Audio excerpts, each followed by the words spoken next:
వేసవి కాలంలో నీటి కొరత ఏర్పడే అవకాశం ఉందని భావించిన కడప నగరపాలక సంస్థ ప్రజలకు నీటి సంబంధమైన సవాళ్లను ఎదుర్కోకుండా చూడడానికి ఒక ముఖ్యమైన చొరవను ప్రారంభించింది. ఈ ప్రయత్నంలో మైలవరం నుండి లింగంపల్లి మరియు గండి వాటర్ వర్క్స్ వరకు 7,139 క్యూసెక్స్ నీటిని తీసుకుని వచ్చేందుకు జిల్లా కలెక్టర్ గారి సూచనల మేరకు కడప నగరపాలక సంస్థ మరియు ఇరిగేషన్ డిపార్ట్మెంట్ సంయుక్తంగా 40 రోజులు ఎంతో కృషి చేశాయి. మార్చి 1, 2024న మైలవరం నుండి మైలవరం సౌత్ కెనాల్ జలాశయం ద్వారా నీటిని పెన్నా నదిలోకి మళ్లించి తదనంతరం మార్చి 29, 2024న నీటిని ఆదినిమ్మాయపల్లి ఆనకట్ట నుండి కేసీ కెనాల్కి మళ్లించారు. ఇది శివాళపల్లి, దుగ్గనపల్లి, శేషయ్యగారిపల్లి, ఇర్కాన్ సర్కిల్ మరియు అలంఖాన్పల్లి మీదుగా అతి త్వరగా ప్రజలకు నీరు అందేలా తీసుకుని రావడం జరిగింది.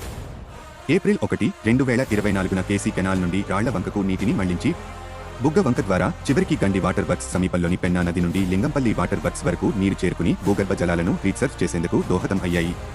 ఈ చర్య కడప నగరంలో నీటి ఎద్దడి తగ్గించడానికి ఎంతగానో దోహదపడుతుంది. కడప వాసులకు నీటి కష్టాలు లేకుండా నీటి లభ్యతను కల్పించాలనే లక్ష్యంతో కడప నగరపాలక సంస్థ ఈ సమిష్టి కృషి చేయడం జరిగింది. నీరు అందరికీ అవసరం, పరిమితంగా ఉపయోగించి అందరికీ నీరు అందేలా చేద్దాం. ఈ వేసవిలో ప్రతి నీటి బట్టును ఆదా చేద్దాం. నీటి సమస్యల కొరకు 9949093772 నంబర్ను సంప్రదించండి.